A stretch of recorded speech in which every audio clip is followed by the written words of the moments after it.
Hello, I'm Conrad Bain. Tonight on Different Strokes, we're starting a special two-part show on a very sensitive and important subject. Now, we urge families, children, and parents alike to watch both of these informative episodes and then to discuss the problem presented, which is of deep concern to all of us.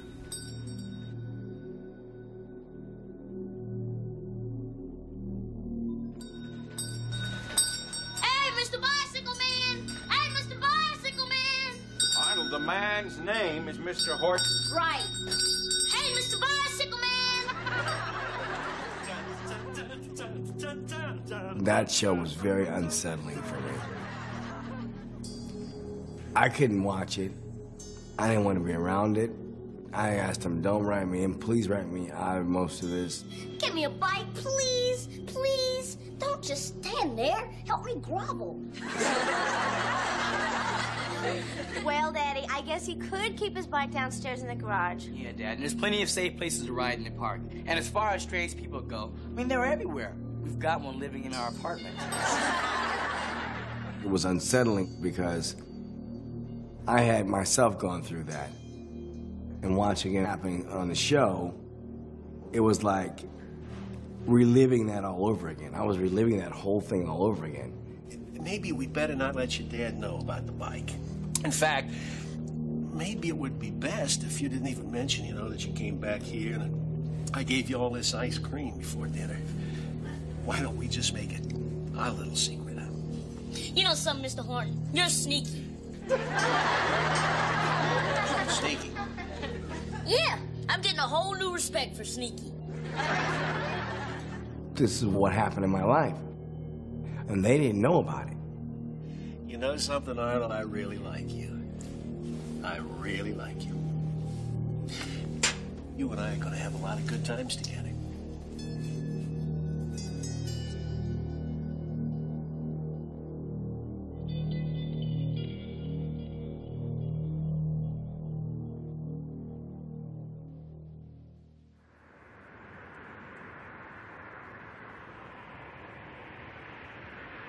We met when I was a baby. I was 14, and he was 17. There was a school dance at my school. It was called the Sweetheart Dance. And Fred called me, and we were talking on the phone, and all of a sudden he goes, Jan? I said, yeah. Will you go to the Sweetheart Dance with me? And he threw the phone down. I hate rejection. Can't stand it. So when he got back on the phone, I'm like, well, yeah, I'll go. Though it hurts to go away, it's impossible to stay. But there's one thing I must say. Dated all through high school. I ended up going into service, and I asked her to marry me before I went into service. When I came home for good, she had a big oak tree in her front yard, her mom's front yard. Yeah. And I come down the street, and there's a big yellow ribbon with a big bow on it tied around the tree. So. Kisses for me, say all your kisses for me. Bye-bye, baby, bye-bye. Don't cry, honey. I wanted him to see that I was waiting, and I will always wait for him. And I needed him to know that when he came down the street. I loved him, and can wait to see him. Can wait for him to be home.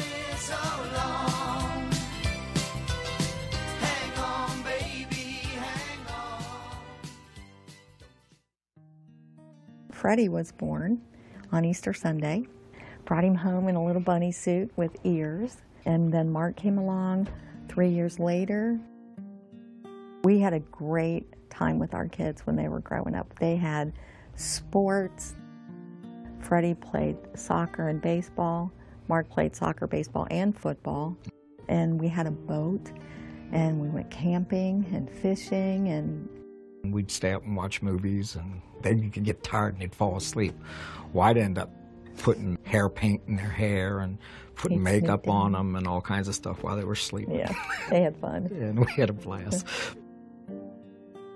Mark had a great time as a kid through school. Very well liked. Had a lot of friends.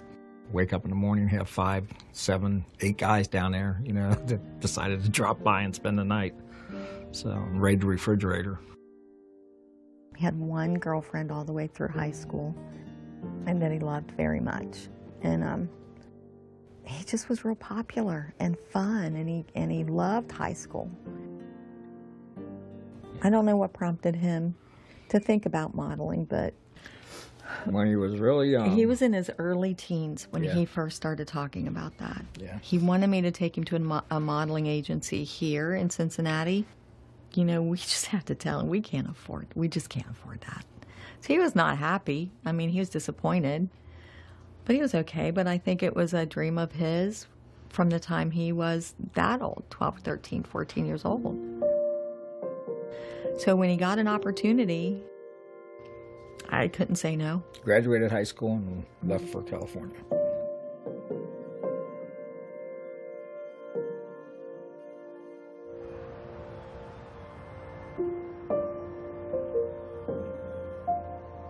My grandparents were the ones that made the move from Switzerland.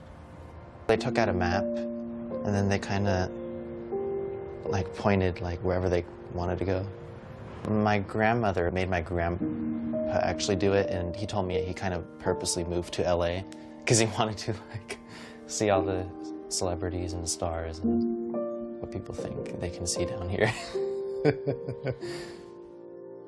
I think every little kid is, dreams about being famous and being in movies and, stuff like that. I mean, a lot of my heroes were actors. Johnny Depp was, the biggest at the time. I mean, and just everything that, he was able to do, the different personas that he was able to take on, that fascinated me. Everyone had always said this growing up as a kid, oh, Mike should be in modeling, or Mike should be in acting. It was great. So I got a good manager, and then I booked tons and tons and tons, especially print. I mean, it was like I couldn't stop booking it. Yeah, he was thrilled. He was excited. We're from a Midwestern town, and that was really something new and something different, and Michael seemed to be thrilled with doing it. I had a good life growing up. I started doing operas and stuff like that with my grandmother at the Houston Grand Opera. I remember going out at the very end of the opera and holding a sword up in the air, and like everybody, it was the very end, like going up and holding a sword, and everybody stood up and clapped and started throwing flowers and everything. It was just, and the sound of it was just amazing, the sound of the crowd.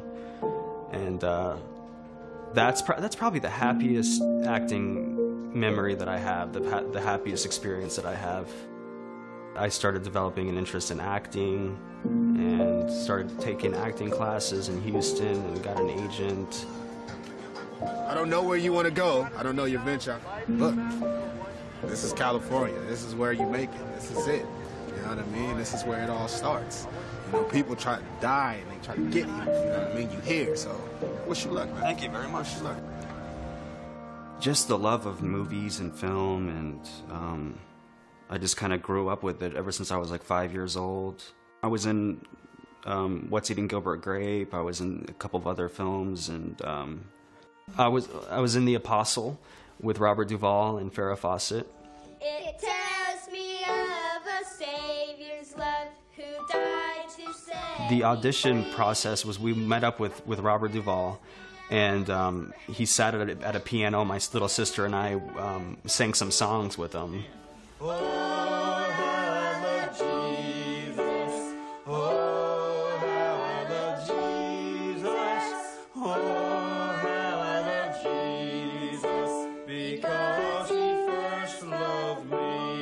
Let's give a big hand clap for Jesus.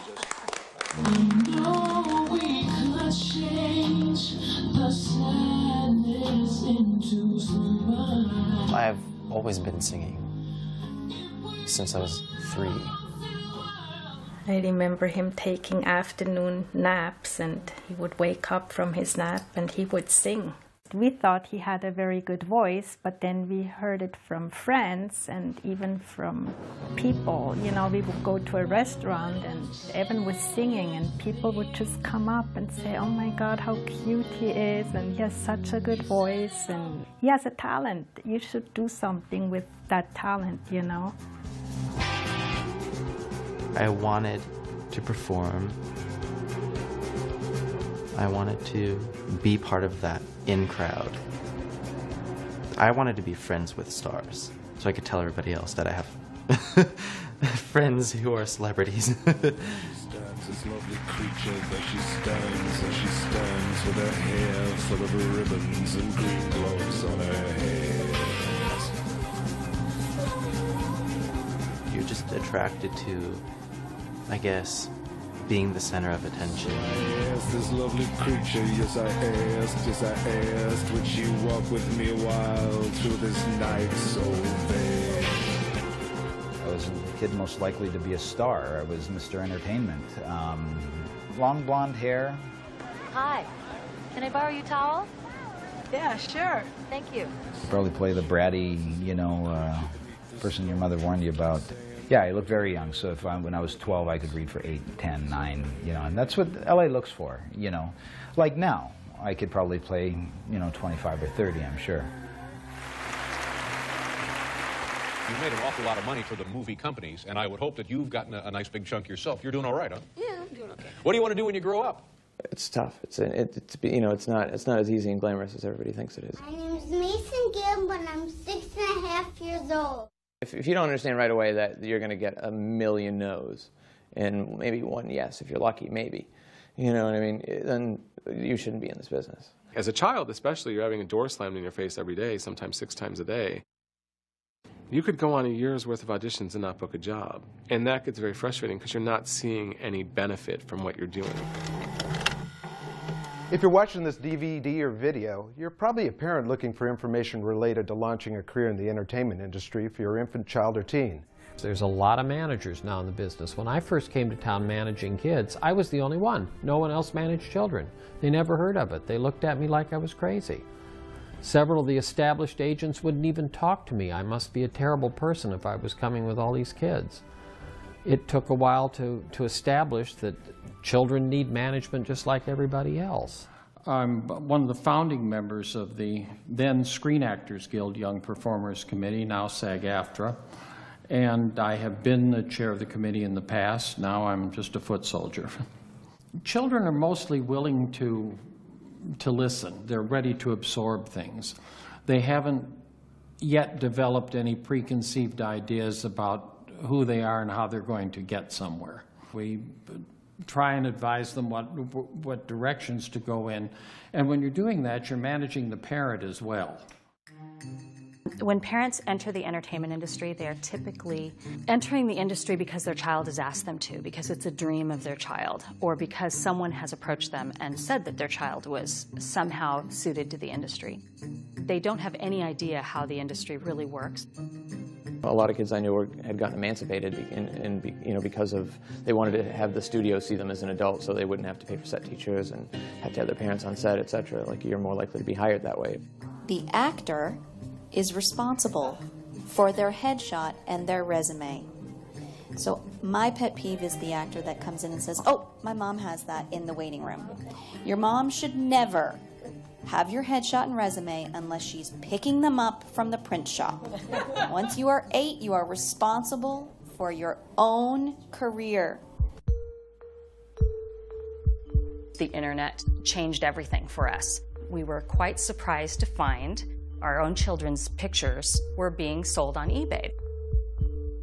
Just their regular headshots, not anything salacious, not even anything erotic. Our kids were not famous at all. They were working, but they were certainly not where anyone would care that their headshots were being sold on eBay. And yet it became clear that they were, and they were being sold for a lot of money. And you wonder, who wants my kid's picture for $300? Especially a printed picture that we'd send you for free. We started the process of investigating. We started to put together a matrix of the photographers and the sellers and who was doing what. We were very disturbed to find that they were really close to us, really, really close.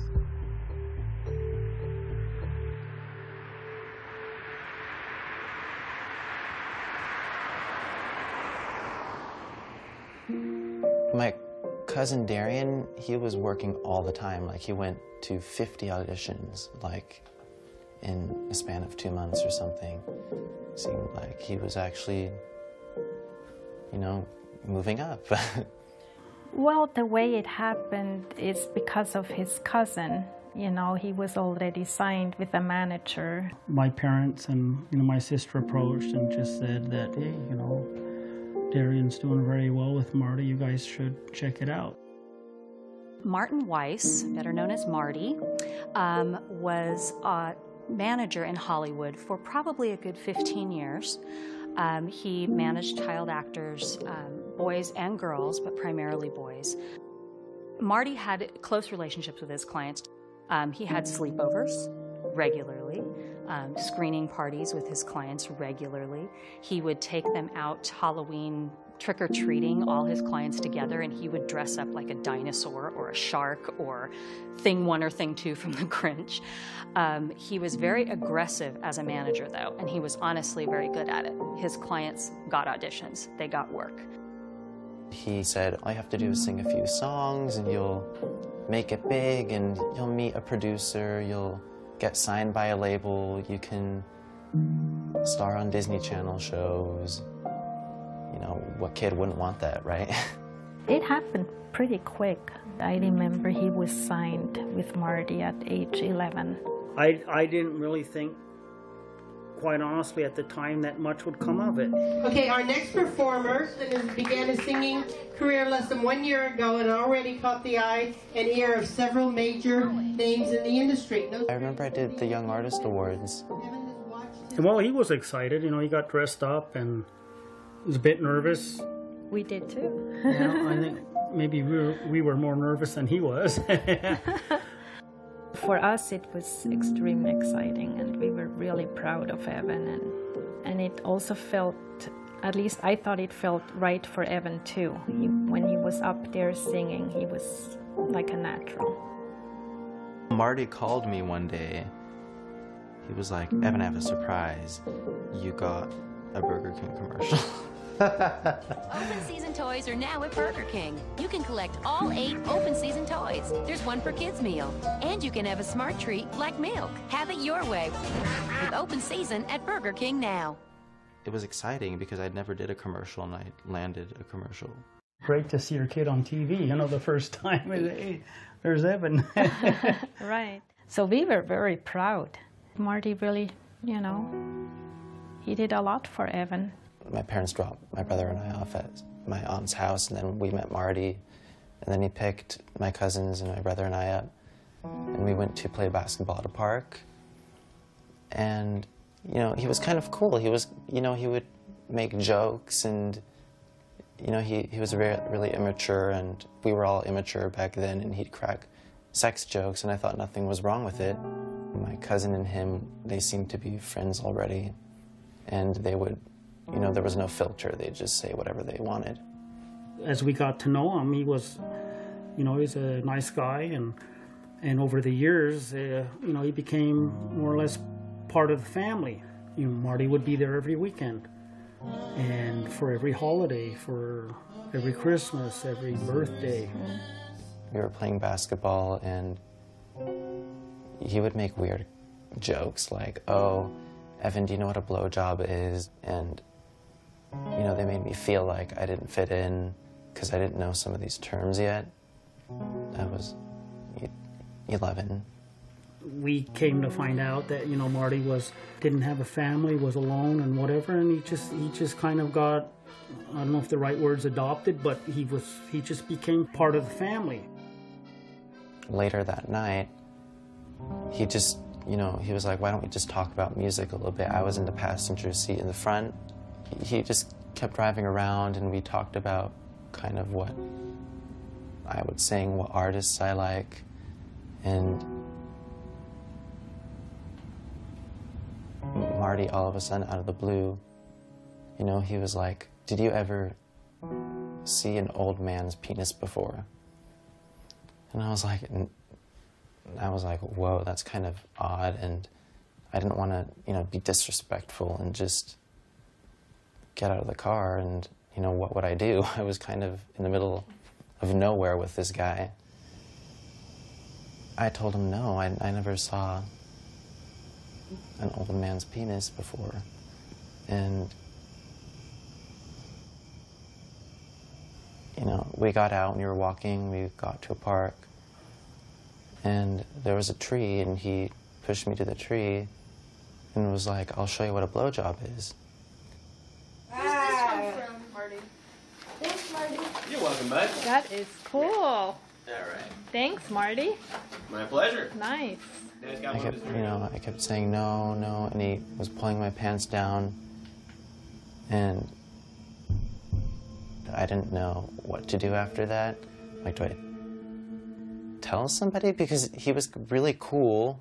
Everybody liked him, and I considered it like nothing really happened. I can just brush it off.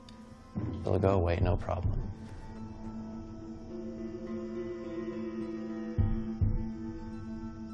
Around November of 2011, I became aware of this issue of child abuse in Hollywood. You have young children who are aspiring actors. Because of these aspirations, they end up being somewhat easy targets. Some cases have parents who set aside normal cautions and allow their children access to adults when parents might normally be alarmed. Any actor is vulnerable in that position. Actors put themselves in the hands of coaches, agents, managers, publicists, and by and large trust them. You know, being up sometimes really early to go to these auditions and stuff. That was when Michael Hara had approached me and said, you know, well, you can come and stay at my house with, you know, the other guys that are there. He had 3 other guys staying in the house with him that were his clients. Many of the kids that I worked with couldn't have even been able to take advantage of being in the industry had they had to have their families move here with them. From 10, 11 to 16, 17. But I still thought it was rather odd, you know, that someone would let their 10-year-old son move in with a, at the time, I think, mid-50s-year-old man. I do see the possibility that things can be misinterpreted, and I try to be very aware of that. No matter how closely you're working with someone, and you do work closely with clients in these situations, there still has to be that professional line in there where you say, we're not stepping over this. We worry about stranger danger. Don't let your child be alone with a stranger. Everyone really tends to think that a pedophile is kind of a rapist, but really that's not how they work. They employ a process called grooming that is a slow, meticulous way of convincing a child and their parents to trust them. And there's the official photographer with a nice smile. The perpetrator in these types of situations has the ideal layer. You know, this is their environment. They are creating or constructing a reality for themselves that accommodates their particular patterns of sexual arousal. The predator is looking at this as a way to work their way into your life, to make a personal relationship with the children and to be there to bond with them. Whoa, check that out, guys. Big hand for Arno. He did it. It's a man. Typically, a predator is grooming many, many children at the same time, and they're at different levels of the grooming process. Because a predator knows, like any tiger in the jungle, they're not going to catch every rabbit. They just need to catch the weak ones. We went back and began to try to do some sort of reporting to try to determine how widespread this problem is. Marty was very well known in the community. He had friends who were buying and selling pictures on eBay. We started to realize that some of the sellers were convicted sex offenders. We knew that he was somehow involved with another convicted sex offender, Bob Villard, who was selling pictures on eBay. Bob Villard was a very prominent publicist in the 1980s in Hollywood. I knew Bob Villard casually as someone who was in the industry, and he did do publicity sometimes for clients that I had. He handled big names like Tobey Maguire and Leonardo DiCaprio. He was very well known as a publicist. Bob Villard was also a photographer.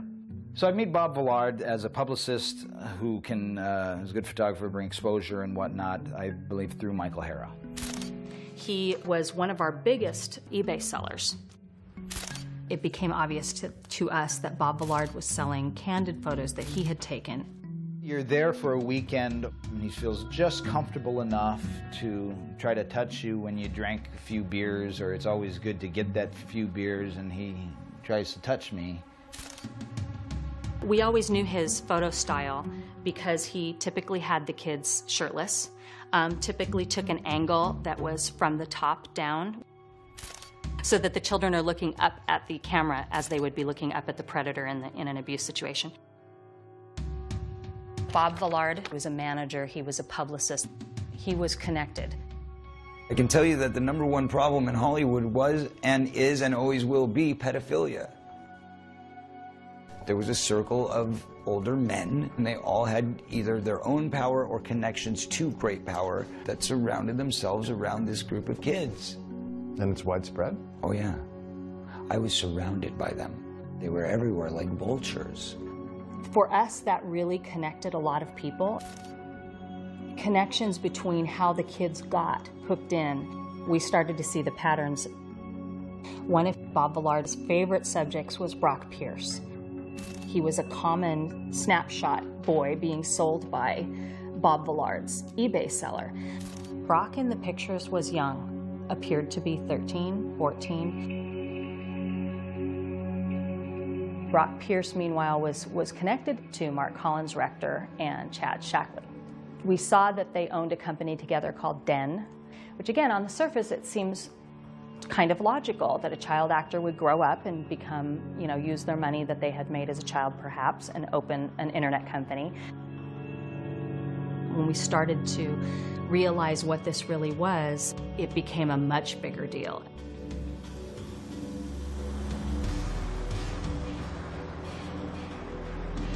I was a New York City police detective, went to college and law school, became an investment banker, and then I backed into writing. I've broken very big stories over the years, been very fortunate to break big stories. In the late 90s, 1990s, the NASDAQ went from 10,000 to like 1,000, and a lot of people lost fortunes. And one of the ones was Digital Entertainment Network, that I just happened to go across my desk, and I read about it a little bit, and I thought it might be a good story. In the 80s, it was MTV that captured the attention of young people all over the world. However, now that youngsters are turning to the internet, a company called Digital Entertainment Network thinks they've got a chance of becoming the next big thing. They've created television-like programming exclusively for the web.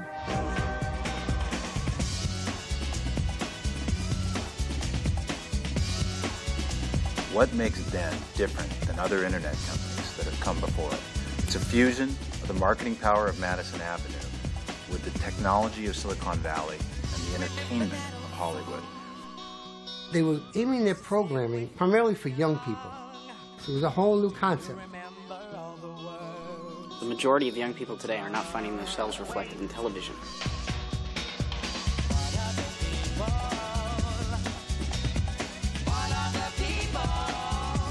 We're creating content that specifically targets your needs, your wants, your desires. We're creating a new form of entertainment to serve the global youth audience. Can we get a little sponge for Mark? He's getting a little shiny. It's not out here. I'm sorry, a little shiny under the eye. Okay. Makeup. Mark Collins Rector, somehow on one of the early chat lines, which were little more than hookup places, he came across Chad Shackley. You really should be on camera. I am on camera. Who at the time was a 15-year-old kid, and Collins Rector was much older than that. Okay. Mark Collins Rector moves to be close to Chad Shackley, and then they start, for lack of a better word, dating.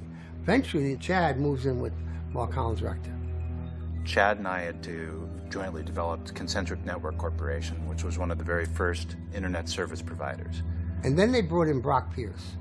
Now, how Brock Pierce eventually landed there is anybody's guess. A friend of ours introduced us to Brock Pierce. And Brock, at the time, was producing his first independent feature. He'd been an actor for many years. And together, the three of us completed what was eventually to become Den. Everybody was just throwing money at them. David Geffen, I believe, put in $250,000. Brian Singer, he had $50,000. Michael Huffinger put about $5 million into this. It must have been $150 million that was pumped into us. Now, 15 years ago, $150 million was still a pretty good piece of change. I need somebody to ask me a question so I can give you an answer. Is that Jay? Come here, Jay. Drill me on camera. He was flamboyant. I mean, everybody told me he was very theatrical, very dramatic. He had a very good way of getting his way. Think about this. He takes a 15-year-old kid from his parents to move in with him. That's Chad. Most of us would be afraid to, even if we did, whether it was male or female, you'd be terrified to even ask that question for fear that they're going to come and take you away in handcuffs. Surely you have something out of all this bullshit you can cut 5 seconds out of to get from me, right? Yes. All right. Yes. They had a great idea. Their idea was to make their own films and put it on the internet. Well, lo and behold, that's what Netflix is doing now. Of course, it's 15 years later. The problem was the internet or computers did not have the capability for that. But meanwhile, they were paying people money and filming as though it were a major studio. I was called to go out for an audition for the show, Royal Standard. I am 14 years old, and I started acting when I was about 5 years old. I enjoyed a lot, so it's a fun thing. So we went over to Den, and I had the audition there, and I met him, met Mark Collins, director, and I met some of the other people there. Everybody seemed impressed, and this is the guy for the part, the kid for the part, and yeah, that had never happened before, just getting hired on the spot like that. I thought he was nice. I thought he was a nice guy.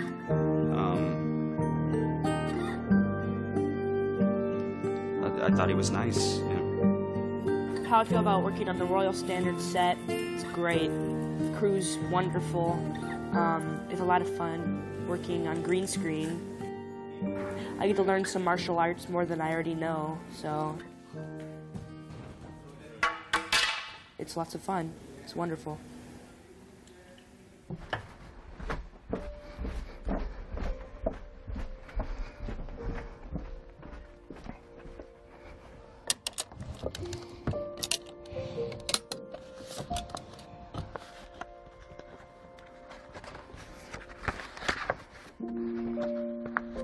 We're in the basement of my house. This was where Mark basically lived for a couple of years.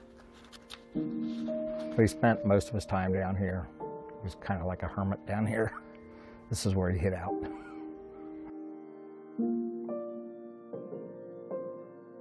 I was looking for some paperwork. Mike had told me to look for some paperwork that Mark had. Mark had a copy and Mike had a copy. Came down here and I found these documents. I found Mark's deposition. Mark states, I met Michael Egan in '99 when I moved to Los Angeles. He called us and told us that he was working for a company called Den. I know he was really happy about that. It was a big step for him. Mike was with him at the time. I had already met Mark Collins' rector, Chad Shackley, and Brock Pierce at a graduation that we had for our private school. There were only a few people in my grade. Scott Shackley was Chad's little brother, so I was introduced to them. And then they gave me a job as an actor at Den in a TV show. Was that good? Was that good? Okay.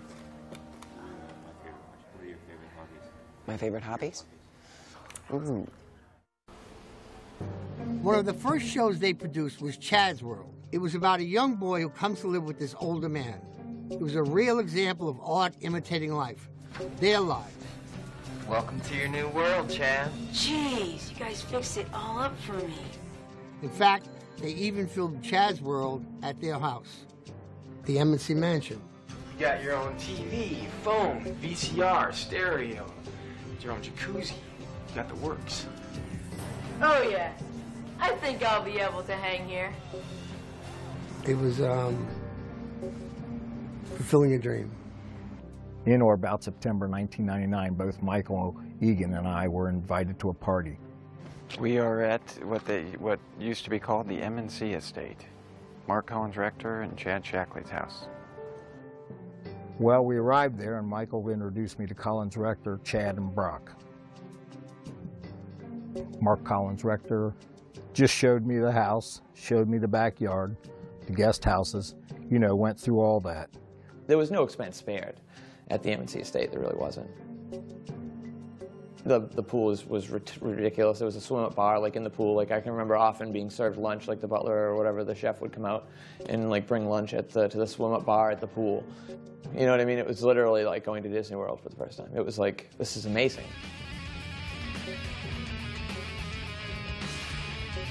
This place you got here could definitely work to our advantage. Bring some girls here. They're gonna love this place.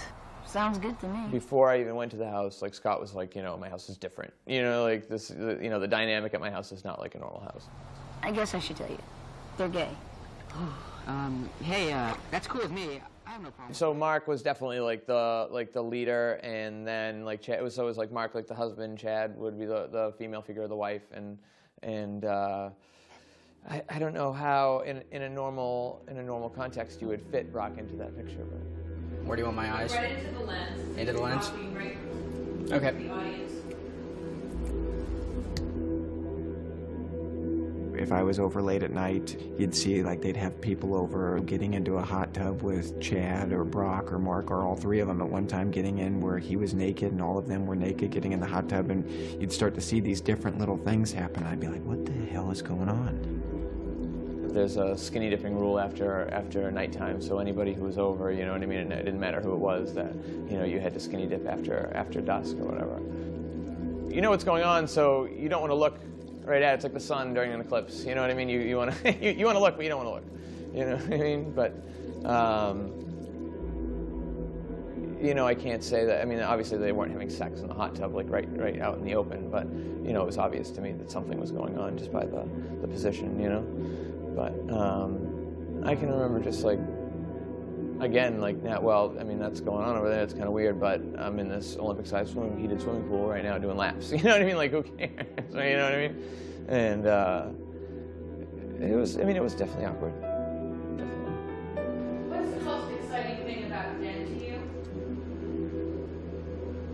The most exciting thing about Den is the people that work here, the people creating the content, the people that are running the show. We're a cool bunch. Brock Pierce told me that they were going to a party in Hollywood Hills being held by David Newman. This is American Bandstand. I was going to say if you're on ecstasy, but Yeah, that's probably not a good idea. This is... At this party, there were lots of drugs available, and there were many young teenage boys, ages 14, 15 there. Some of the big studio people were there, including Garth Ancier and Randall Kleiser. The party, with so many teenage boys and no women, not even the caterers, had made me feel uncomfortable. They would find the good-looking ones that they wanted in their shows and then prey upon them. I don't remember his name, but the one kid that was in Royal Standard, he was a younger kid, even younger than me at the time. And I remember once Mark had been at the auditions, they would go to the auditions and so forth to try to pick the ones that they wanted. And I remember the one younger kid, blonde-haired kid, I don't remember what his name was, but I remember Mark going right after him. Do I remember the first time? Yeah, I do. He had picked me up at the studios and took me back to his house, and on the drive on the way back, he was asking me if I liked guys or if I liked girls. I said I liked girls. And he goes, okay, well, you know how you pick up girls is you put a sock in your pants to make your crotch look bigger. So when we got back to the house, he had gotten a sock and he would adjust it around and say, this is how it goes, like this, you know. At one point he said, you know what, why don't you just take off your clothes? Take off your clothes and let me see what you look like. So I don't know why I did it, but I did, and he looked at me and goes, oh yeah. That night, he dressed me up in somebody else's clothes, and wanted to take me out to dinner. And I wore a sock in my pants that night. He would take me to in his house. He had a movie theater in his house. We went into the movie theater. I don't remember how it was that he got me. He started doing what he was doing with me. I don't remember. My memories are of me like just sitting in there and, you know, being scared at first. We would sit in there and watch something, and then he would talk to me while he was doing it and say, you know, this is nothing to worry about, you know. Don't be scared, you know, it's completely normal. I remember being scared, and I remember him saying, come on, think about a girl that you really like. Think about a girl that you really like.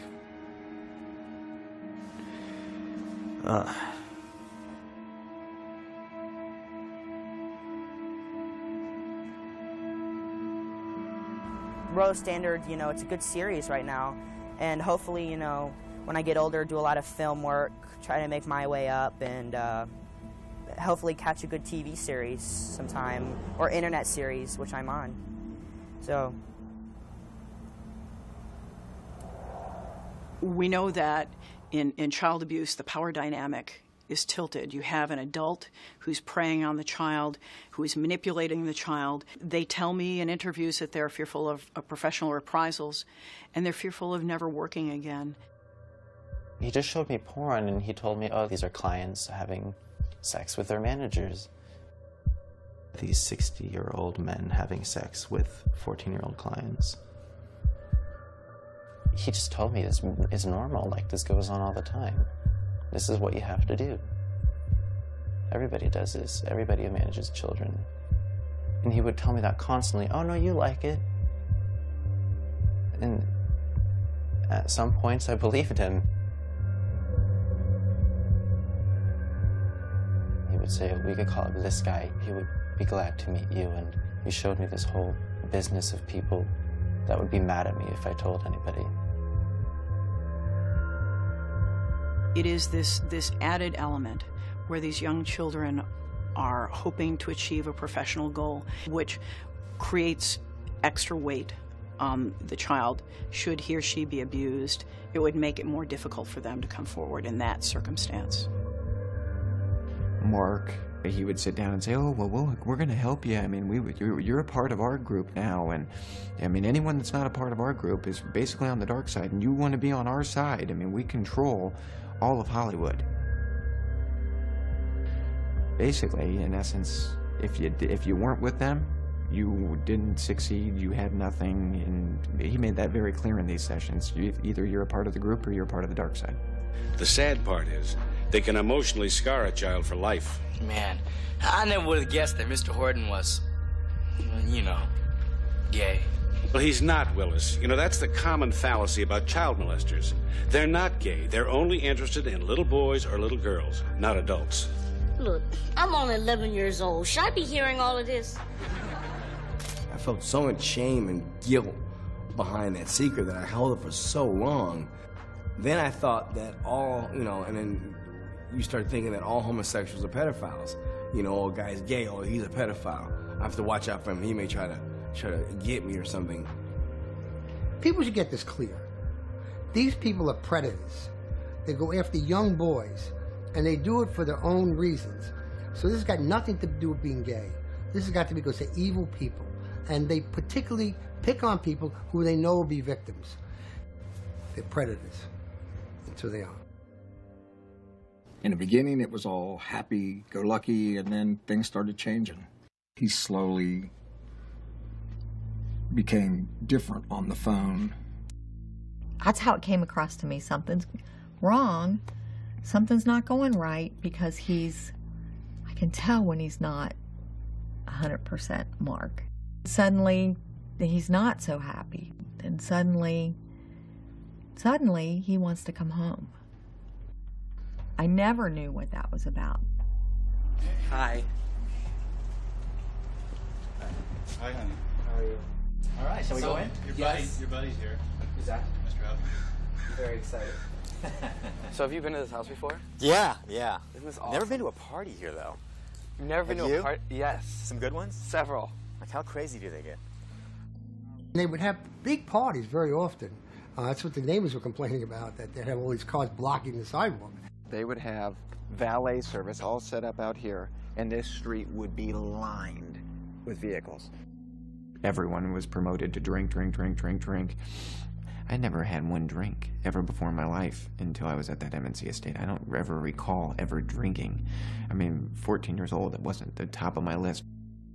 There was an after party. Michael Egan, Brock Pierce, Chad Shackley, and Mark Collins Rector were present. Drugs were made available to us, including Quaaludes, Valium, Somas, Vicodin, Demerol, marijuana, ecstasy, and more. Brock Pierce and Mark Collins Rector tried to push me into taking these drugs. I refused. They then offered me cocktails, which I accepted. I believe that they laced my cocktail with ecstasy. They would pull away the better-looking younger kids and keep them for their own after party, and it would turn into a pool party. And then they'd have their rules. Oh, there's no swimsuits on in the pool. That was the rule. If you were staying at the mansion overnight, you had to go into the hot tub naked during their parties. Everybody's at a normal party. Nobody had swimsuits. And the parties were not just for the young boys and for their amusement. It was also a way to entice investors. And they got a lot of investors who would jump into the hot tub with these boys. Gary Goddard was around. Bryan Singer was there. Here'd come Bryan Singer naked getting in the hot tub, and then they'd make jokes of going and picking me up in the hot tub and setting me on Gary or Brian's lap. And then he'd have Brock bringing in drinks and saying, oh, let's just relax and let's talk about what we're going to do. And I mean, Brock laughing that they had put pills in my drink or all kinds of different things. I remember waking up at certain times and not knowing where I was. Yeah. I was feeling very lightheaded, dizzy, and confused. Collins Rector then told me I could go to sleep in his bed, but that if I went into his bed, I would have to strip naked. Collins Rector then turned from being concerned and compassionate to forceful and threatening. I told him that I would not go to bed with him, to which he responded, well then, just don't worry about going into work tomorrow morning. I went to sit on the couch. At some point I passed out. When I awoke, I found myself in Mark's bed and completely naked with my clothes on the floor. Collins Rector was in the bed and he was naked as well, with his arm around me. I am not sure of all the things that were done to me. However, I know that Collins Rector drugged me and abused me. I immediately got out of bed, got dressed, went downstairs. I found Michael Egan sleeping on the couch and woke him, telling him I wanted to get out of this place.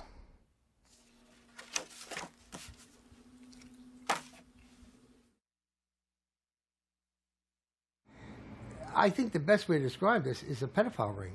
That's what it was. Did all the investors know what was going on? Probably not. Did a lot of them suspect? Sure. Hello, I'm Bryan Singer, and you're watching Rollywood at www.den.net.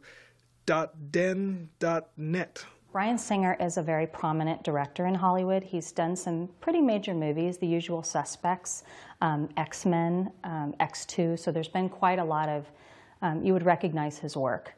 What most people wouldn't recognize is some of the odd connections that seem to tie him to this world. Know your star. Pickle Boy.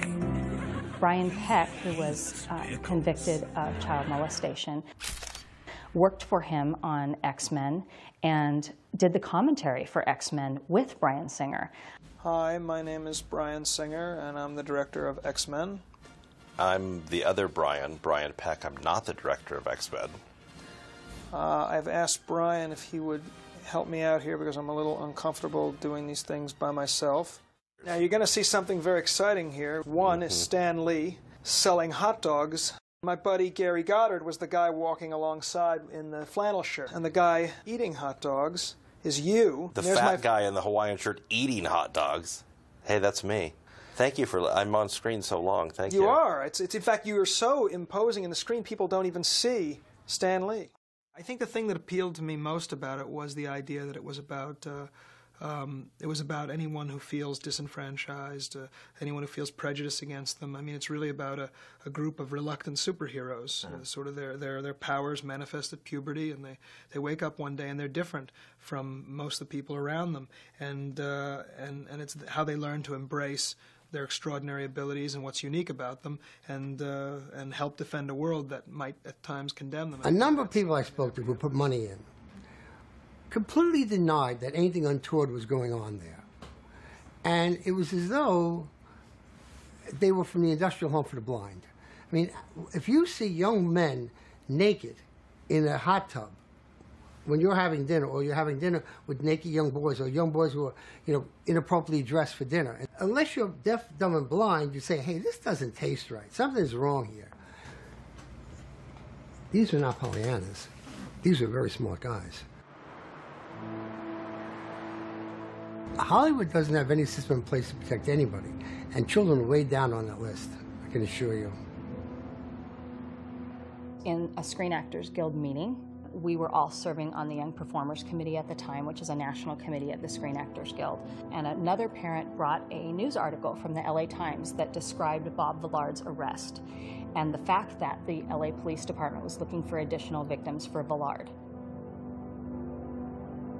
And said, I request that SAG look into the idea of distributing this article or putting out an alert or something to their members, that it seems like something that's a safety-related thing that maybe we should let everyone know. And Michael Hara had a very odd reaction that day. He vehemently opposed SAG getting involved. Hara did not feel that SAG should be stepping forward, even in the wake of the LA Police Department asking for more victims. So the SAG did not step forward and send that news out that day. Well, I don't know that we've hidden them. I would think you would want to not hide it, but you would want to protect the child whose identity is going to come out the more you play it out. A situation like this never helps anybody. And yes, the sooner we can get it under control, the better. But the less the child has to live with the stigma of it having happened, I think it's better for them, not only career-wise, but personally. It's why people don't report, because they know that even if they are believed, they're afraid that something will happen to their kid's career. There are people who don't want this out. The studios work to make sure this isn't very public. Brian Peck moved to Nickelodeon and coached on almost all their shows, really. It was one of those shows where he befriended a pretty major child actor. That child was abused by Brian Peck. He came forward and filed criminal charges against Brian Peck. And Brian Peck almost immediately pled guilty. Clearly he didn't want an investigation to continue, or clearly the studio didn't want an investigation to continue. The victim has chosen to remain anonymous all along in order to continue to work. It's unheard of that a child would be able to step forward at the time of their abuse when they're still a minor and continue to work afterward. I can't think of a single example where that's happened. So a kid that wants to speak out and say what happened to them beyond their family would truly have to give up their career. It's very sad that that's the case, but it's a reality. That's the worst part of it all, is that he's still working on kids' shows and he's still here. And he's been convicted. It's not somebody that we have rumors about or that we've had complaints about. There's actual convictions, and he's still here. I feel confident in saying all of the convicted predators that I have been familiar with had many more victims than the one that was convicting. We're absolutely talking about the tip of an iceberg. I'm not sure that we'll ever see the whole iceberg because I think there's so many factors pushing that iceberg down into the water.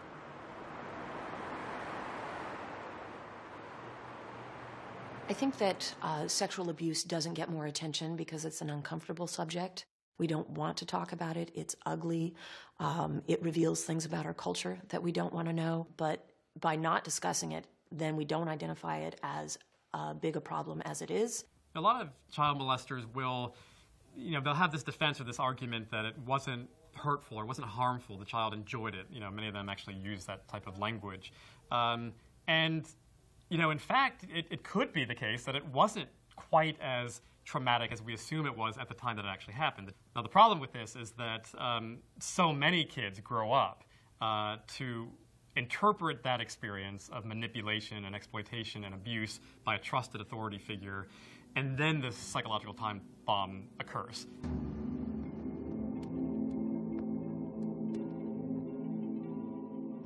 I ended up in a hospital for a little while. I start freaking out and thinking that people are, out to get me. And I was very, just suicidal. Like, I'd always fantasized about suicide quite a bit. I had a pellet gun that I would fantasize about using to kill myself. I remember sitting in my room and crying my eyes out and sitting in a corner with the pellet gun, just saying, why did this happen to me? Yeah, I guess you could say I kind of fell by the wayside and let LA suck me in. I had started doing drugs and got involved with a whole bunch of people I probably shouldn't have. Whenever I'd have any pain or anything, I'd drink. I'd drink and drink and drink and drink and drink. Didn't know who to blame or what to blame, and I completely just hated everything about everyone. I'm trying to leave that stuff that happened to me at 12 years old as far as behind me as I can. We had to have more. We had to have more and more because we didn't want to feel anymore. We wanted to be completely numb of everything we were feeling. And, and cocaine was it, and then shove it down further and further. Meanwhile, I'm just shoving it down, just shoving it down, just shoving it down. And then one day when it all comes back up, I'm a full-fledged addict. I thought I was the unique case there, but apparently I'm not. I don't know if that makes me feel better or worse. So many people went through the same thing that I did. He comes home, and he's just a completely different person. He never talked about going back out again after that. No. He never talked about returning. And he was just so introverted then. We didn't trust, where before he didn't have a problem trusting people. He started drinking more often, and he would hide that from us. After he was back home, he said, I got to tell you something, Mom. And I said, what? What's going on? He said, you know Mike, right? I said, yeah. He said he was molested. I'm like, what? And he said, what would you do if that happened to me? If that, what would you do as a mom? What would you do? His drinking had gotten so out of control that even he knew. I mean, he knew. He couldn't work. He couldn't. It was just affecting his whole life. So we had to give him an ultimatum. So we just sat him down on the back porch and just said, Mark, you got to get help or you have to leave. And he admitted, I know I'm an alcoholic. I know that I have to stop, but I can't. I don't know how. I called the hospital and spoke to a nurse there, asked her about detoxing him and what it would take and how we would do it. And she said, by all means, do not let him stop drinking cold turkey. It can cause stroke, can cause seizures, can cause heart failure. Apparently Mark wanted to do it on his own, trying to go cold turkey. Because one day, Fred woke me up and he said, something's wrong with Mark. So I jumped out of bed and came downstairs. Mark was on the floor and he was had a rag, and he said, was wiping something up off the floor, and he said, Dad, I swear to God I'm not drinking. I swear I'm not drinking. But there was nothing on the floor. Fred helped him up, took him over and sat him down on the couch. He goes, buddy, are you all right? What are you? And he said, yeah, he goes, I'm not drunk. I'm Dad. not. I swear to God, drunk. I'm not drunk. I haven't been drinking, Dad. I promise. I swear. We didn't know what was going on. We just didn't know. Half of his body was on the couch, and his head was leaning back in his corner, and his But he legs looked were up at hanging Fred off the and side. said, I love you, Dad. And Fred goes, I love you too, bud. He said, just lay back for a minute. And when he laid back, his tongue and he was just shaking like this and clenched like this, and I ran to the phone and called 911, and Fred was holding his arms down so that he wouldn't hurt himself. And I'm on the phone, and I said, I think he's detoxing from alcohol. I think he's, you know, has withdrawal. I need an ambulance right away. Right away. He's seizuring right now. Ambulance came, and Fred had him sitting up a little bit. They took off. I came in the house, went upstairs, started getting dressed. Went to the hospital, and we walked in. They said, are you Mr. and Mrs. Ryan? And we said, yes. It's your son, Mark Ryan, yes.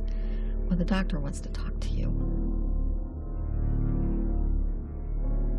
They walked us down this hall into this empty room and put us in this room and shut the door. And then the doctor came in, and he said, I have some bad news. Your son's heart stopped on the way to the hospital.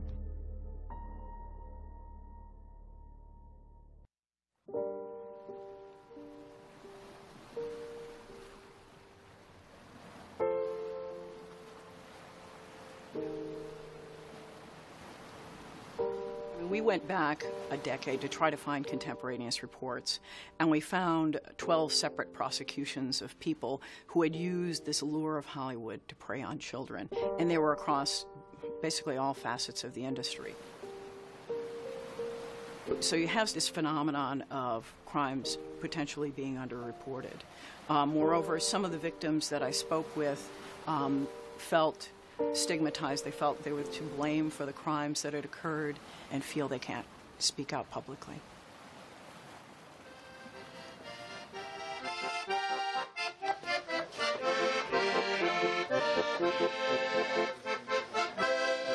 We thought everything was happy, everything was great. And then all of a sudden, one day, you know, Evan just said, look, you know, he wasn't practicing anymore. And I said, what? You got to be kidding, you know, after everything like a shock, that you've gone through. And I was like, I don't like music anymore. I don't want to do anything with the industry, nothing. I figured he's going through his teenager and you know, puberty. And so I figured, you know, maybe that's what it is. I was like, I'm not going to live a life like this. You know, I'm not going to be held down by this guy for the rest of my life. And I needed a way for people to believe me. I needed a way for my family to believe me. Hi, Anita. How you doing? Okay. Happy birthday, Evan. I'm getting massaged, and it feels great. And I don't care whether or not it looks bad. Okay. It's above the waist. It's not bad.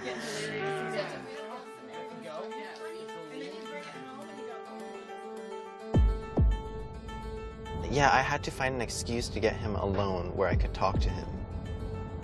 So I figured, why don't we go to McDonald's so we could talk in the car. Take a kids meal, chicken McNuggets, please, with barbecue sauce. Make a drink, Diet Coke, easy ice. You're getting a shake? Yeah. Medium. Medium chocolate shake. Then no whipped cream. No whipped cream, no cherry. Because I was hoping that we'd be talking for a long time in the car once he parked somewhere. When was the first time that we met? It was, First time we met was that one time that we went to the park. You guys were going to the park to play some basketball. And then it would be kind of quieter in the car and I can get everything on tape. Because I remember you asked me if I ever did anything with the guy before. Yeah, a long time ago. I was afraid if my recorder would beep or if something would go wrong and if he found out that. And then that's when you asked if I wanted to try it. And that's when you, oh wait, that's when you gave me my first blowjob, right?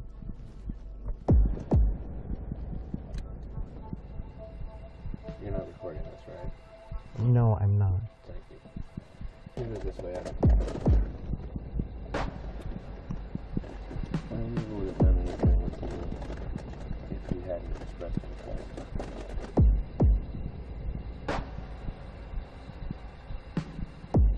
That situation that happened at Penn State? Mm-hmm.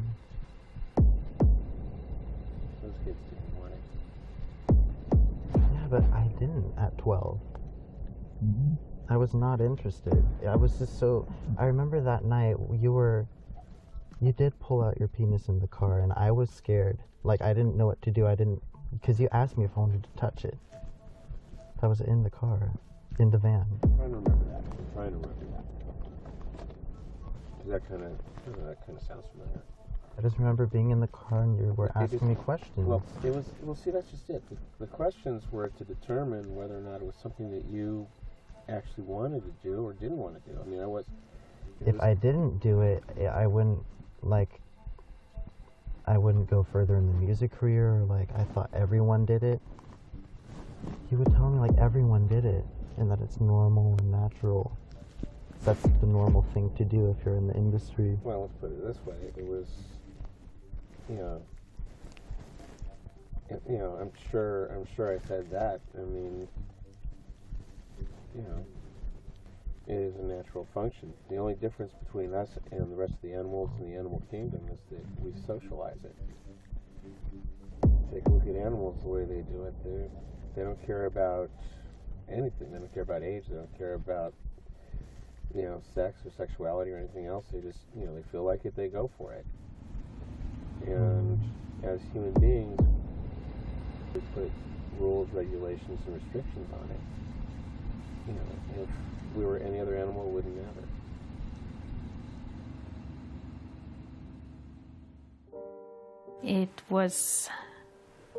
I was just numb when he told me. I was like, how could this happen, and how could I not have seen it, that this was happening to Evan. And I don't know, it was just so painful, really painful. And of course, the first question for me was, to Evan, did it happen once, or how often did it happen? You're kind of hoping it's once and that's it. But then Evan told me that it happened many times and over several years. And that's when I thought I was gonna faint. It's just so hard.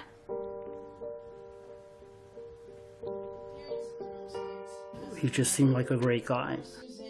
I'm not a violent person, but I want to go beat the living daylights out of this guy. I'm dreaming of a white Christmas with Jack and Dixie running free.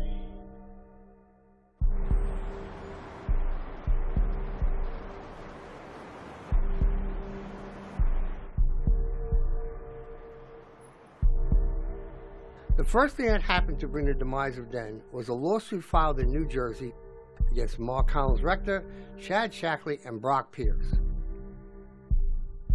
It was a lawsuit filed by a young boy who had worked for Mark Collins Rector. This is the first allegation of sexual abuse that became public. At the time, Den was gearing up for a $75 million initial public offering, which was going to make them all very rich. And when that started to leak out more and more, two of the boys that have been victims, Mike E. and Alex B., went into the estate with a camera to collect evidence. One thing he took pictures of was the huge amount of prescription bottles that were in Mark Collins Rector's name. OxyContin was one of them, but there was Vicodin, Percocet, Xanax, and there was like a lot of bottles.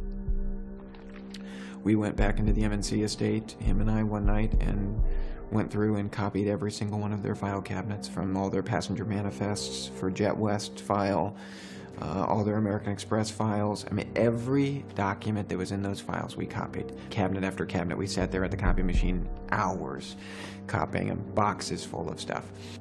It's an email from Brock to Chad, and it says, "What do you think?" And it is a picture of a young boy. This one says, from Brock to Chad, another interesting one from Michigan. Chad's response on that one was, "That's a yummy one." And Brock writes to him, "Would you like me to contact either of them?" Chad writes, "Well, they both look cute, but what's their deal, question mark." The investigation and the lawsuit started to leak out, and Mark Collins, rector, started to panic. He could start to see I was being more distant and I didn't want to be around him. And I remember one time him specifically grabbing me and pull me actually up into his room, into his closet, and would open that gun safe and said to me, "Do you not understand the power I have? Do you not understand the power I have?" As that gun's sitting right there at you. He had a gun collection. A number of boys told me he would point the gun at them just like that.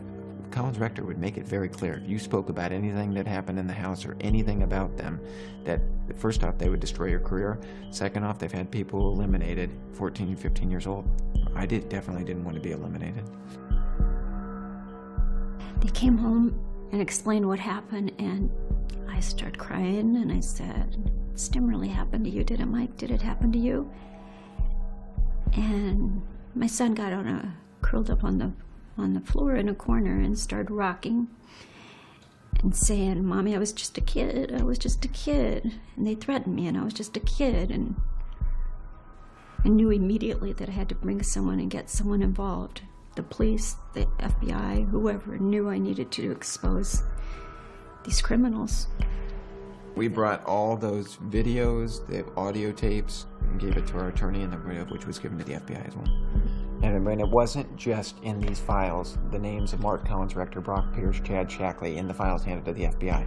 You had Brian Singer's name in manifest. You had all of these people, not just the three that lived in that estate. They were well aware of all the other people that were involved as well. I mean, I had to actually write pages on yellow sheets of paper, pages of the whole story for the FBI. They wanted me to sit down and document it all. They were worried about being arrested. There was an FBI investigation. They had heard that. Somebody told them they were questioned about it. And when they learned that, they were in the wind. I was talking to Scott one day, and then I couldn't reach him for a couple of days, and then it was only a few days after that I was there, and there was nothing. There was like literally nothing. Nothing was gone. Even I think the fountain, if I remember correctly, there was a fountain in the front yard. Even the fountain was gone. And they went to different places in Europe, hopefully to avoid being arrested. And somebody gave them up in Spain.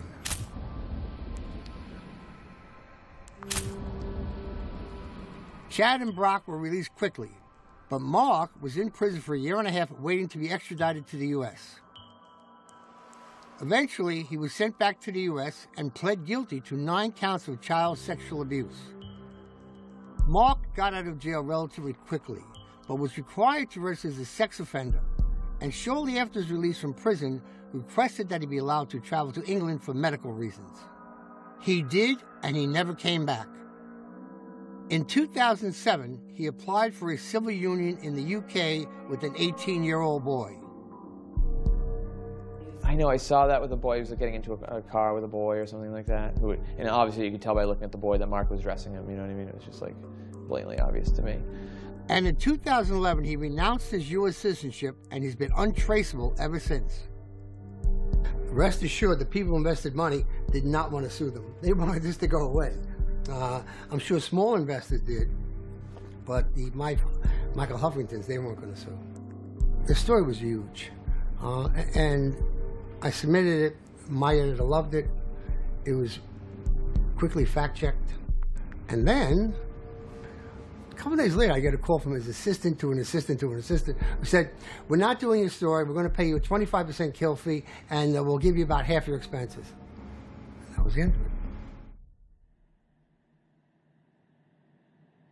It's Hollywood. People do what they want in Hollywood. And if you're a big enough star or a big enough director or you're making enough money for these people, you can do whatever you want.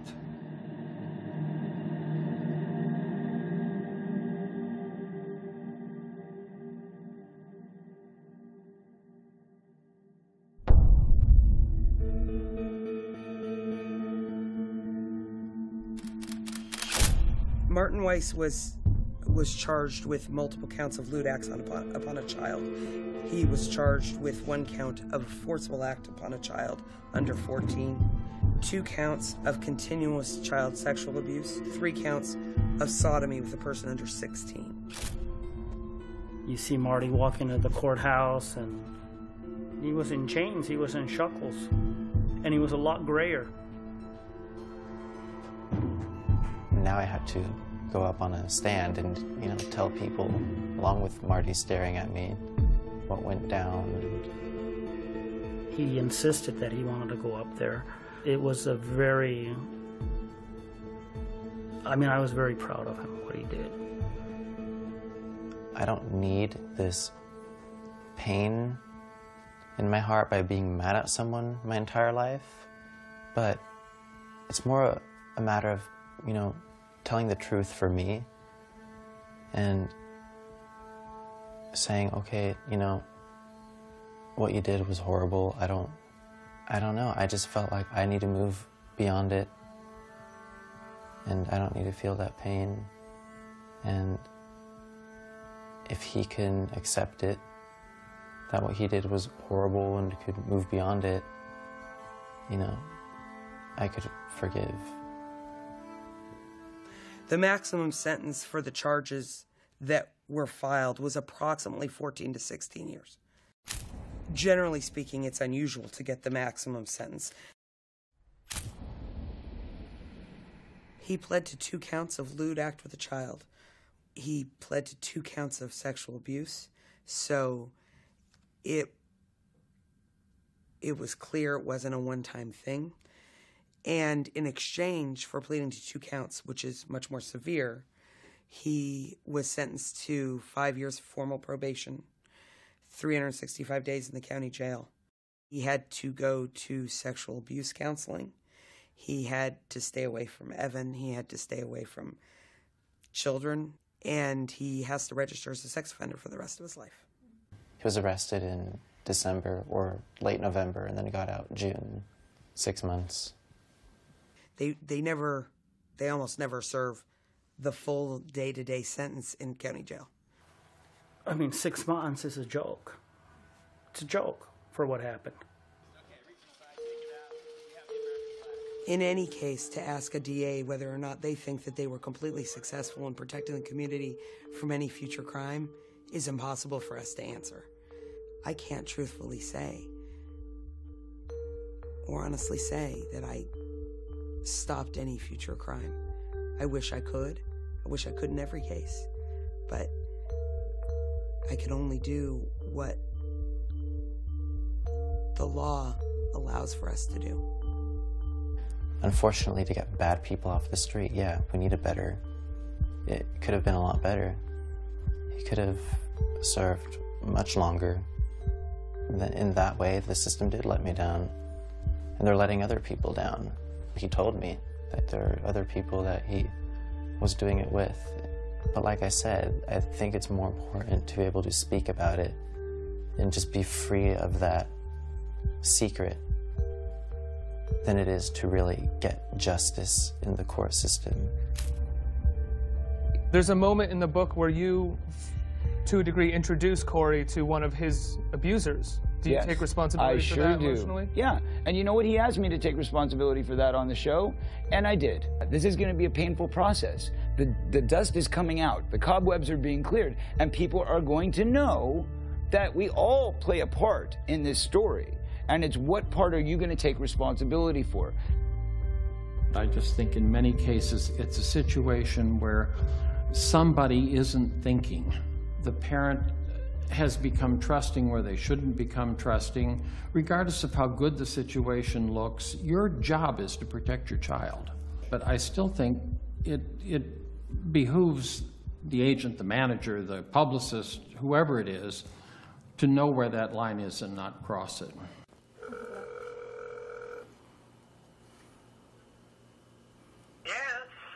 Hello, Michael. Yes. Hi, this is Joey Coleman. Well, hello, Joey Coleman. Yeah, how are you? About you. What, you were what? I was just thinking about you. Oh, you were? Yeah, I was. I was reading an old Hawaii magazine, and I was thinking about you. Yeah, well, it's been a while, huh? Yeah, it has. I haven't talked to you in a while. Yeah. Kind of lost track of you. Yeah. What about, have you heard from Bob lately? Bob Villard? Oh, Bob Villard. Last I heard, he was in prison, Joey. Oh, is that right? For what? Well, I assume some sort of a problem with children. tried several times to get him, and somehow or other they didn't. But last I heard he was, so. Now, I don't know anything about that. I don't know how long it was or anything else. So, no, I haven't heard from him in a long, long time. Oh. Kind of forgotten about him, actually. Well, that's kind of the reason why I got out of the business. I don't know if you ever remember that I slit his lip open with throwing something at him, and I was on my way home never to come back. And I've gone through a lot of therapy, and I don't condone anything that he tried to do, and Lord knows what he's done to anybody else. I don't know, and I don't know, Joey, and you know, I take these things with a grain of salt. I'm not sure how horrible they really are. Yeah. I just, you know, I know I'll never know the whole story about anything. And where I've had the opportunity to talk to someone about it, I've said, look, this is not a terrible thing unless you think it is. It's just something that happens to you in your life. Well, I don't think it's right for anybody to take advantage of anybody, and I think that it's that whole thing is rotten. What I tried to do to me, and quite frankly, I didn't like what, you know, when you tried to have me sleep in your bed and touch me and everything. I hated that too. And that was something unwanted. I shouldn't have done it. And there's no way you can undo that, but it certainly is something I shouldn't have done. I don't know what Joey is remembering, but I don't remember anything that would have caused him to feel that way. All I can say is that as a result of the situation he was in, not only with me but with others, that was how he perceived something. It certainly wasn't anything I intended, and that was going to be my response to it. I mean, are you attracted to young boys? Is that part of it? Not particularly, no. No. So much of what goes on in these situations happen almost by accident. You get the idea that someone out there was a child predator and they were preying on children, and everything they did was to steer the child into this. And a lot of the ones that I at least was aware of, they just sort of fell into it. Did anyone ever try anything on you when you were a kid after? Well, I guess so. My whole approach to the whole thing was not sexual. I mean, it was, yeah, I suppose somebody did. If I would be hard-pressed to remember anything specific, but it wasn't uncommon. Let's put it that way. It's difficult when you're living in a situation where there isn't the adult supervision that there should be, to see how things are going to be perceived. And I don't know what else to say about it. I don't know if Michael Hara is a danger to kids. I don't.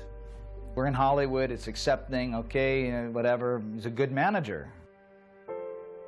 I'm sure he knew everything about the whole bomb alarm. To hear how good he is at playing the Hollywood coldness.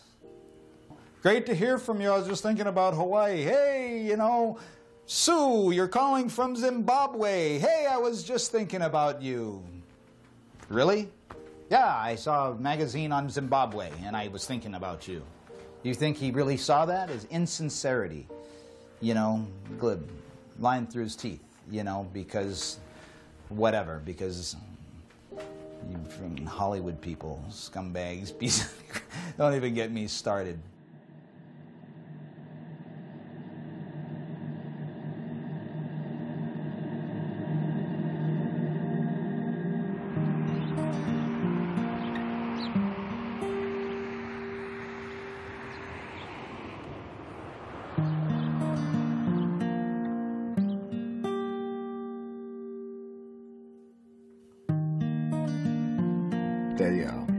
They finally let us go back and see him in the emergency room, and the doctor said that he's non-responsive to anything. They worked on him for about 8 to 10 minutes, start his heart and keep it going. Without oxygen for that length of time is probably worst case scenario. And the doctor said if he doesn't respond within 72 hours, he's probably not going to. Well, me and my wife are, we just take it one day at a time. We've had so much happen since we were kids, and then getting married and having kids, that we just take life one day at a time. I would sit on one side of the bed, Jan would sit on the other side, and we'd both hold his hand. And it was like just holding a piece of meat. The second day, one doctor pretty much had given up on him. Yeah, you need to make a decision. And he kept pushing the 72-hour thing. And I was like, your 72 hours don't mean a damn thing to me.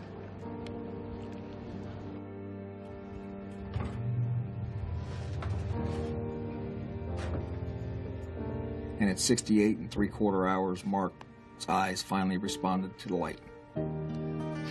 So. Yeah, and then he opened his eyes. And he opened. Yeah. But then there was no way in hell that anybody was taking him off the machines. Mm-hmm. Hey, buddy, how's it going? How you doing? Yeah, give me some of that. With your other arm, huh? Fred is my hero because he never gives up. And he's instilled that in Mark. And Mark will never give up. He's the most courageous What do you want to say? person I've ever known in my life. It's good to see you. It's good to see you. It's good to see you too. Are you hungry? I love you. I love you too. You want to give me another hug? He's a miracle already, just even being alive. I mean, they said at the very beginning to his family, he's not going to make it, he's not going to make it. Everybody wrote him off. He was never going to move, never going to be able to eat. I mean, all of it. And look at him now. I want to comb my hair. You want to? Hey, Bengals colors. Mike made that. Is that cool? For Bengals. November 26th will be 3 years since this incident happened to Mark. And every single day, they've never missed a day on seeing their son. They're working to afford reflexology, aquatic therapy, all the different things that can help Mark and try to get him back. They believe their son will come back to somewhat of a normal stage in life. But you coached him, right? Yeah, it's Ryan Foster. You coached him? He's graduating this year from Charleston. Look, it says, thanks, Coach Mark. Hey, are you coaching next year? I'd like to see Mark back on this field, coaching the kids, doing what he does best. He's a great coach.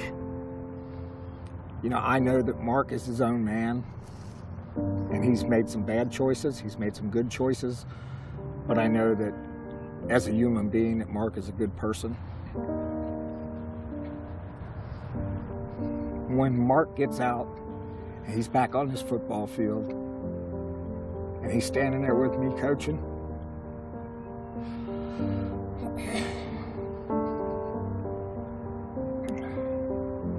God can take me then, but not until then.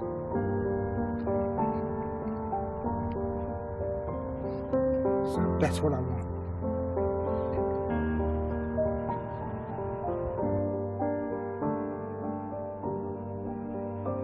After the whole thing with Mark Collins Rector happened, it's made my life very dark. I was never able to have a girlfriend or anything. And I'm just now still recovering from all of that stuff. Like, I feel like I'm kind of at a point in my life where I'm getting better slowly. I moved to Florida about a year ago, and I moved out there because of my grandmother. Kind of wanted to be there to take care of her, and then I met a girl over there. She's my first girlfriend that I've ever had, So now, you know, my life is my grandmother and my girlfriend. And I give them education, I hit them knowledge, not the different inspiration. Just trying to get myself back on track and, you know, trying to enjoy life and... Watch this emotion, boom. Boom, here we go with the emotion. I'm coming back coasting. Everyone knows I'm roasting. Boom. Not you, but Russ. Boom. I'm just trying to tell you. I like it. I like it. I finally found a place that I like, you know. And the dream is so important, you know why? Because if you're living on this earth, you have to feel something, and the dream make you feel things. And that's what the power of a dream is, you know? Dream is life. It's a hard process to go through the whole court thing, the whole police stuff, but in the long run, it's so worth it. Because in the long run, it isn't really about how long this person will serve time in prison or getting justice and revenge and all that. It's more kind of being able to express yourself and say, look, this happened to me. And I'm going to move on from it, and I'm not going to hide this in my head the rest of my life. And I'm going to maybe possibly one day make a difference to somebody else by speaking out about it. I'm saying that there are people that were the people that did this to both me and Corey that are still working, they're still out there, and they're some of the richest, most powerful people in this business. And they are. And they do not want me saying what I'm saying right now. What would you say to a parent who just has the best of intentions who's coming here with their child? Don't go into it thinking that it's all roses and sunglasses. You're damaging an entire industry. I'm sorry, I'm not trying to. Ultimately, I think that viewers are the only group with power in this situation, because I think that there will always be a steady stream of kids who want to be famous, of parents who push their children in this industry. It's interesting how we will go and pay money and we will support a system which sexualizes children or puts them in situations in films where they're around adults who are engaging in inappropriate things. We would never do that for our own children. Finally, after many years of struggling with this issue, Mike has felt strong enough to come forward and to tell his story and shine a light on this very, very dark, which, you know, I would say it's a secret, but from what I hear, it's the worst kept secret around. Because so many people have told me, yeah, this has been going on for years in Hollywood. This is nothing new. So what do you hope to accomplish with this lawsuit? I hope to help a lot of other people. No one at a young age ever deserves to go through the nightmare that I lived as a kid, because it's such a stigma to where you don't want to talk about it, or you're embarrassed, or are you going to be believed? At the end of the day, it's got to change. There's so many people out there that have been affected by this, and very few speak up. If we don't speak out about it, then we are part of the problem, because we are contributing to a culture that normalizes this. And by normalizing something, it becomes invisible as a problem. So yes, we hold up these high-profile cases to say, these are bad guys, and we are good guys. And I actually think that we are all a little bad when we don't speak out. There's so much damage that's already been done. And now I think at the end of the day, I mean, I look at some of it and I've really tried to kind of move on beyond all of it. I don't know, I mean, I've still never seen any retribution towards those assholes. Never seen a damn thing. I mean, you look at them as they still sit on their pedestals, and the same thing's probably going on. Could have went on last night with someone, who knows?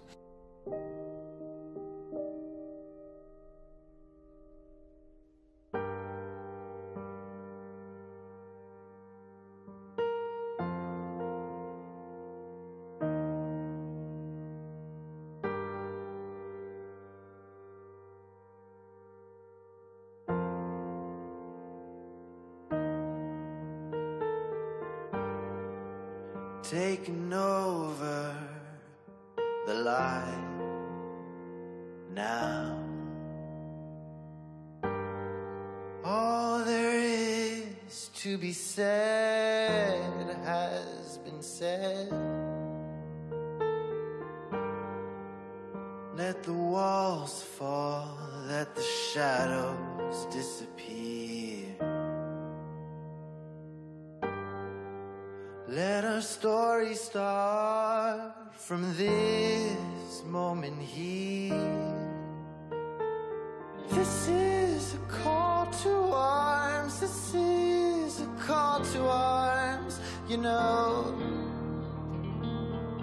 this is a call to arms. This is a call to arms. You know.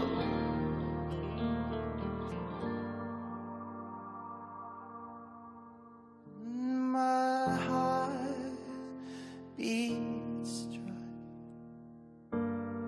Stolen words are now mounted words on walls. I let the quiet light in shadow fear. Now the lies taking over.